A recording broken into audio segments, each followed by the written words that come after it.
At milepost 179, 20 miles northwest of a small Arizona town called Wickenburg, the pavement has no shoulder to speak of, no center barrier, and no street light for the next several miles in either direction. It is one lane each way. Locals do not call this stretch by its official name. They call it Bloody Alley.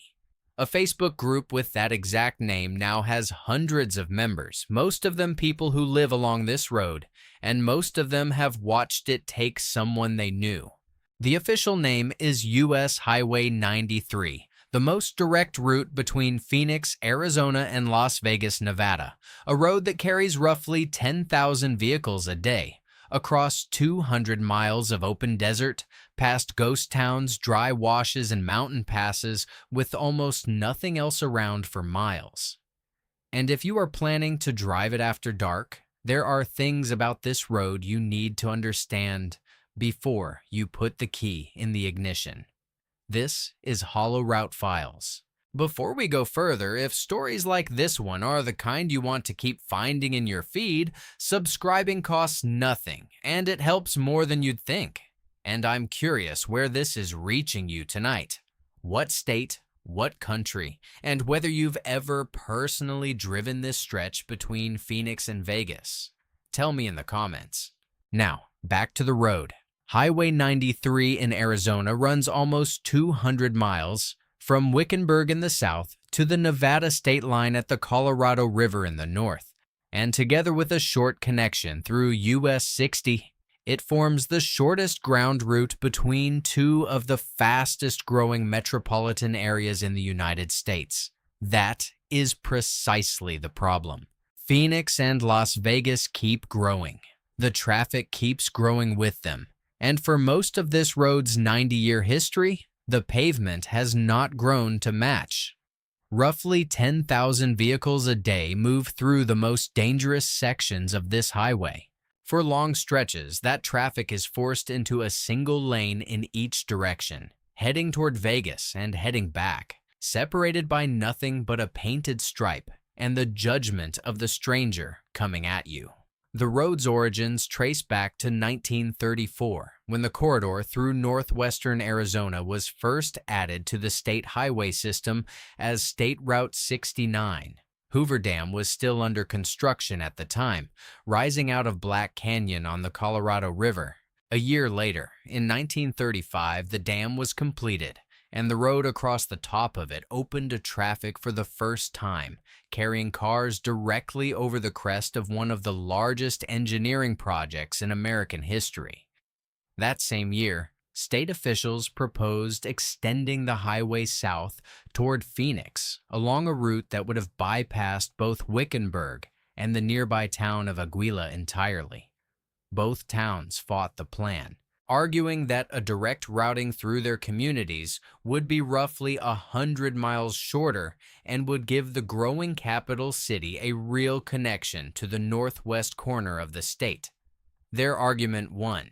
The route was absorbed into the federal highway system that same year, eventually becoming part of US 93 by June of 1935, running through the towns that had fought to keep it. For nearly 7 decades afterward, anyone driving between Arizona and Nevada crossed the border directly on top of the dam itself, on a narrow 2-lane roadway lined with hairpin turns and sight lines that no modern traffic engineer would ever approve. After the September 11th attacks in 2001, security concerns forced authorities to reroute commercial truck traffic away from the dam entirely. A detour that added hours to freight trips between the two states. It wasn't until October of 2010 that the Hoover Dam bypass finally opened, routing through traffic over a new bridge downstream of the dam and off the old crossing for good. That fix solved one danger. It did nothing about the 80-some miles to the south between Wickenburg and the small community of Wickiup, where the highway's real body count has piled up for decades. 30 miles northwest of Wickenburg, the highway enters a corridor recognized since 1993 as the Joshua Forest Scenic Byway, 54 miles of high desert dotted with the twisted, spiny silhouettes of Joshua trees stretching toward Wickiup. By daylight, it is one of the more strikingly beautiful drives in the American Southwest. Open range and desert mountains rolling away in every direction. It is also, according to a nationwide analysis by the consumer research firm Value Penguin, using federal crash data from the National Highway Traffic Safety Administration, one of the deadliest roads in the country. That study identified 70 fatal accidents on this stretch of highway between 2010 and 2016 alone, enough to rank the Arizona portion of U.S.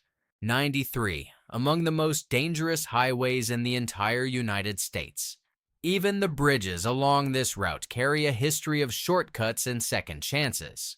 Near the crossing at Burrow Creek, an earlier alignment of the highway was built in the 1950s as a hurried, low-budget fix after money and engineering problems stalled construction of the crossing that was actually planned.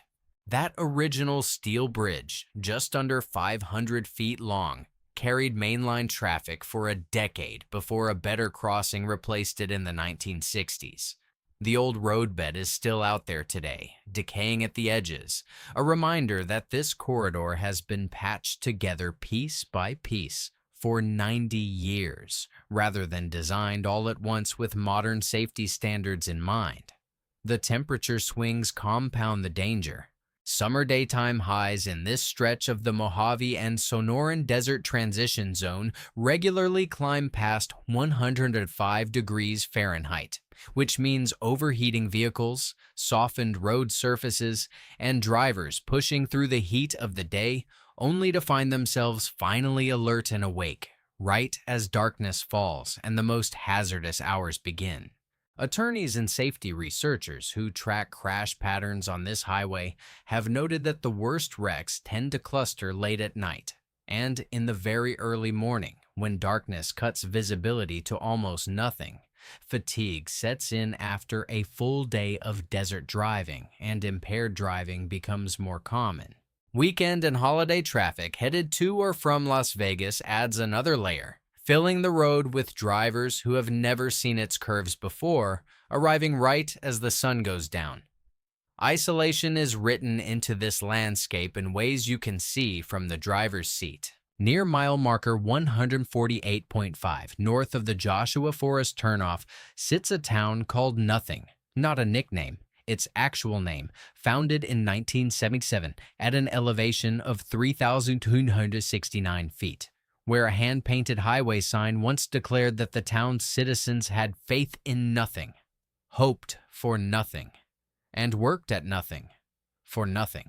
Farther north, between mile markers 57 and 58, sit the sun-bleached ruins of a roadside attraction called Santa Claus, Arizona, a Christmas-themed subdivision scheme opened in 1937 by a Los Angeles real estate agent, complete with candy-striped buildings and its own post office that drew tourists and even a Hollywood actress or two through the 1950s before the last shop finally closed in 1995. Both places today are landmarks mostly for what they no longer offer. No gas station open at 2 in the morning, no working payphone, no guarantee a cell signal reaches your phone if your car leaves the shoulder in the dark, somewhere between them.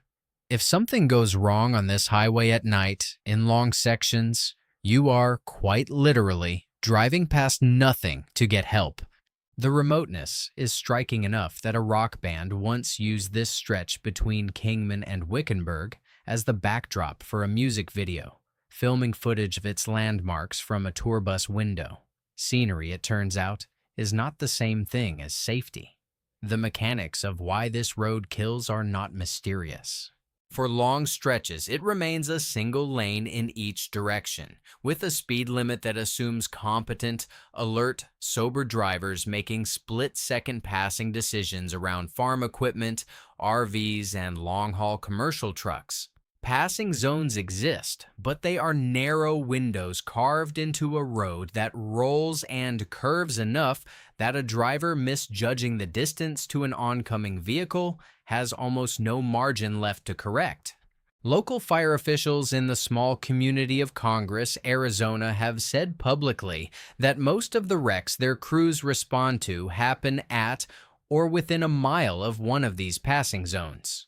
When the highway was still entirely two lanes, the dominant type of crash was the head-on collision. One vehicle drifting left of center, or one driver committing to a pass at the wrong moment, meeting oncoming traffic at a closing speed that can exceed 130 miles an hour combined. As sections of the highway have gradually been widened to 4 lanes over the past 2 decades, first responders have documented a shift in the kind of wreck they see. Fewer head-on collisions, more high-speed rollovers because a wider, straighter road invites drivers to go faster, and faster mistakes are less forgiving. Then there is the darkness itself.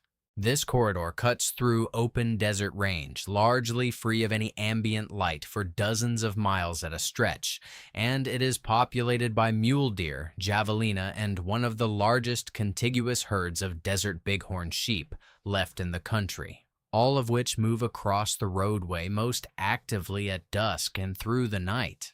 Wildlife agencies took the collision risk seriously enough to construct 3 dedicated overpasses for bighorn sheep along the northern section of the highway, fitted with 7 and 8 foot exclusion fencing designed to funnel the animals up and over the road instead of across the traffic lanes. In the months after those overpasses opened, wildlife biologists recorded hundreds of successful sheep crossings, which is good news for the sheep, and quiet confirmation of what the road already tells any driver moving through it at 70 miles an hour on low beams.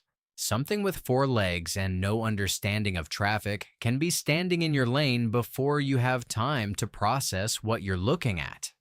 And then there is the question of who is actually watching the road when you are on it. Along the stretch between Wickenburg and Wickiup, law enforcement coverage has, at times, been strikingly thin for a highway carrying this much traffic. Local officials have acknowledged that during certain overnight hours there has often been only a single trooper assigned to patrol the entire corridor, and after roughly 1 in the morning, sometimes none at all. A rural county sheriff's sergeant who patrols this section and who grew up in a nearby town has said that in 9 years on the job, he has personally responded to somewhere around 100 serious crashes on this one stretch of road. Local court records reflect the same gap from a different angle. In the county that covers most of this corridor, filings for the most serious moving violation tickets fell from 677 in 2018 to 475 in 2019, to just 198 in 2020, even as fatalities on the road climbed. A county official pushing the state legislature for more resources has argued publicly that leaving this highway without a single trooper after 1 in the morning is not an acceptable level of service for a route carrying this much traffic toward a major tourist destination. That is the environment a driver enters after dark on Highway 93. Minimal lighting, minimal shoulder, minimal law enforcement, and a 2-lane bottleneck cutting through wildlife habitat, carrying vacation traffic unfamiliar with the road's blind curves alongside commercial trucking that never stops for the night. The human toll behind these conditions is not abstract, and it is not ancient history. Between 2015 and 2020 alone, 35 people died in vehicle crashes on the 79-mile stretch between Wickenburg and Wickiup, according to figures compiled from the Arizona Department of Transportation and the state's Department of Public Safety. Crash totals on that same stretch climbed from 181 in 2015 to 248 in 2019, an increase of nearly 40% in 4 years, even though the volume of daily traffic stayed roughly the same. One analysis of that data put the odds of a wreck on this stretch at somewhere around one crash for every 15,000 vehicles that pass through it, in a corridor that sees roughly 10,000 cars every single day. Among the names behind those numbers is Veronica Wood, a woman from Goodyear, Arizona, who in 2017 never made it home from a trip on this highway. In 2019, Arthur Perez, a delivery driver from the Phoenix area, was killed on the same stretch of road. In 2020, brothers Jackson and Cameron Clark, 11 and 6 years old, died on this highway during what was supposed to be a family road trip. That same year brought a sharp spike in fatalities along the corridor, with 9 deaths recorded in 12 months, the start of a trend that would only get worse the following year, when the count rose to at least 13. This is Hollow Root Files, and if you want more of these deep dives into the roads America doesn't like to talk about, the subscribe button is right there, costing you nothing and helping this channel keep digging into stories like this one. Now, back to the highway. In June of 2021, north of Wickenburg near Wickiup, a passenger car reportedly swerved into the oncoming lane in the very early morning hours and collided head-on with a semi-truck. The driver and 3 passengers in the car were killed at the scene. A 4th passenger was hospitalized. The truck driver survived with only minor injuries. Investigators noted at the time that it was the 3rd fatal crash on that same short section of highway within a matter of weeks. 2 people had died in a separate multi-vehicle wreck north of Wickenburg less than a month earlier. A Yavapai County Fire Battalion chief later observed that as more of the highway shifted from 2 lanes to 4, his crews were responding to fewer head-on collisions but more rollovers, evidence that widening the road had changed the danger without eliminating it. The crashes rarely wait long between each other on this corridor. Local reporting has documented a 2-car wreck near milepost 168, roughly 28 miles northwest of Wickenburg, that killed 2 people and shut down the northbound lanes for hours. In a separate incident, a young pregnant woman died at the scene of a crash near Wickenburg, and her husband, critically injured in the same collision, died from his injuries in the days that followed, leaving behind a family that lost 2 members to a single wreck on a single afternoon. Another crash near Wickenburg left 3 people dead and 3 more hospitalized after officials say a vehicle attempted an illegal pass on the 2-lane roadway and collided with an oncoming car. The 3 passengers riding in the back seat of the passing vehicle were the ones who did not survive. These are not isolated tragedies scattered across years of quiet road. Local fire officials describe responding to serious wrecks on this corridor as a routine, recurring part of the job, not a rare event. The crashes did not stop as the widening projects progressed through the following years. In May of 2024, a multi-vehicle wreck near milepost 179 west of Congress closed the highway for hours after a box truck crossed the center line and struck 2 other commercial vehicles, one of which then collided head-on with the box truck itself. Fire broke out in both vehicles. The box truck's driver, 66-year-old James Stephen Nowak of North Las Vegas, Nevada, was killed at the scene.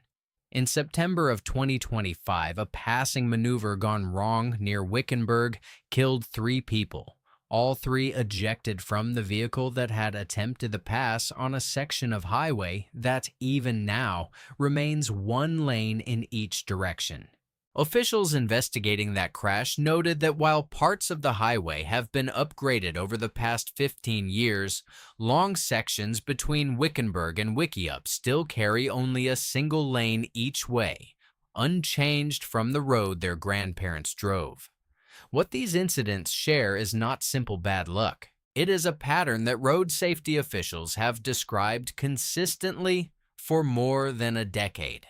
a narrow, aging two-lane roadway carrying a growing volume of traffic between two booming cities, running through terrain that punishes the smallest miscalculation, most heavily traveled at exactly the hours when visibility is lowest. Driver fatigue is highest and help is farthest away. Arizona's transportation department has spent more than $500 million in recent years converting stretches of this highway from 2 lanes to 4. The Wickenburg Interim Bypass, completed in 2010, rerouted through traffic around the town's congested downtown intersection with 2 new roundabouts and a bridge. Widening projects at McGarry's Wash and Antelope Wash, both finished in the years that followed, added parallel 4-lane sections north of Interstate 40. As of this year, fewer than 40 miles of the original 2-lane corridor remain. A project now underway north of Wickiup, expected to finish in the spring of 2027, will add another stretch of divided highway and 2 new bridges over Cane Springs Wash. Further widening near Wickenburg and at a stretch called Big Jim Wash is scheduled through the remainder of this decade, alongside a long-discussed plan to eventually replace much of this corridor altogether with a new Interstate 11 freeway, a proposal that remains tied up in litigation from conservation groups and, as of last year, had a related bypass segment halted by court order. In January of 2026, ADOT began yet another repaving project on a 16-mile segment north of Wickenburg, warning drivers to expect nighttime lane restrictions while crews worked. A small but telling detail: even the fixing of this road happens after dark, on the same pavement where so many of the crashes already do. Officials maintain that the vast majority of crashes ultimately come down to driver behavior, not road design.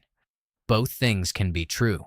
A road built for one era of traffic can still be lethal, even after the state does everything it reasonably can to fix it, if the drivers on it are exhausted, impatient, or simply unlucky enough to meet the wrong vehicle at the wrong bend at 2 in the morning.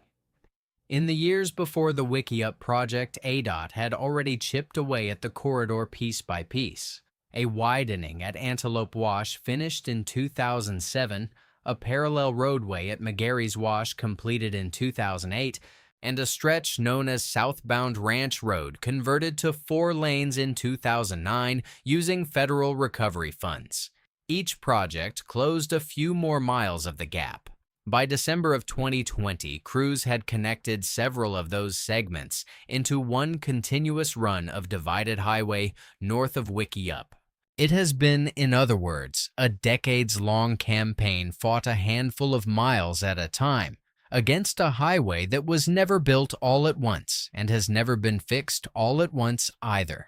There is more work underway even now farther north, in Kingman, where US 93 currently merges awkwardly with Interstate 40 through a congested diamond interchange at Beale Street. Construction began in 2024 on a $106 million free-flowing system interchange designed to eliminate that bottleneck entirely, with completion expected in 2027. The route carries an official designation as part of the Canamex Corridor, a planned trade route intended to connect Canada, the United States, and Mexico, which raises the stakes on getting the design right. And yet, even along sections already rebuilt to 4 lanes, Arizona's own highway records acknowledge that parts of the corridor still fall short of true interstate standards. Scattered at-grade intersections, substandard shoulder widths in places, and median crossovers where, in theory, a vehicle could still cross into oncoming traffic. The Federal Highway Administration has stated publicly that decades of improvements have made this highway considerably safer than it used to be. That is true. It is also true that safer than it used to be is a very different claim than safe. The stretch that remains dangerous today is smaller than it was 10 years ago. That is genuine progress, and it's worth saying plainly. But smaller is not the same as safe. The remaining two-lane sections are, almost by definition, the ones that were hardest or most expensive to fix, which often means the ones with the tightest curves, the least room for a shoulder, and the most exposure to open range where cattle and wildlife cross without warning. Drive Highway 93 in daylight, in clear weather, well rested, and it is simply a long, scenic desert road through some of the most striking Joshua tree forest in the country. Drive it at night, especially on a holiday weekend when Vegas-bound traffic can double the vehicle count, and you are threading a two-lane needle through open desert on the same pavement where dozens of people have died in the past decade alone, with a real chance that no trooper is within 30 miles of you if something goes wrong. There is a particular kind of quiet on this highway after dark. No streetlights, no shoulder lit up by headlights from a parallel road because there isn't one for most of the distance. Just your own high beams cutting a narrow corridor into the Joshua trees, past a ghost town that never had anything to offer, and a Christmas display that closed before some of tonight's drivers were even born, and the knowledge that somewhere ahead, the road narrows to one lane each way, and whatever is coming toward you in the dark is closing the distance at a combined speed that leaves you well under 2 seconds to react. The sign that gave this road its nickname wasn't put up by the state. It was put up, in spirit, by the people who live along it, the ones who've pulled over to help at the crash sites, the ones who started a Facebook page just to warn each other which mile marker to slow down at, hoping enough pressure might finally get the rest of this road widened before it takes anyone else. If you're planning that drive to Vegas and the sun is already going down, the advice from everyone who actually knows this highway is the same. Wait for morning if you can. If you can't, fill your tank before you start. Keep your phone charged, stay in your lane, and do not attempt to pass in the dark on a road that has never once forgiven the driver who guessed wrong. 90 years after the first cars crossed this desert on a hastily graded state route, the fastest way to Las Vegas is still, in places, only as wide as it was then. If you've driven this stretch yourself day or night, tell us about it in the comments below. This road has more stories than any single video can hold.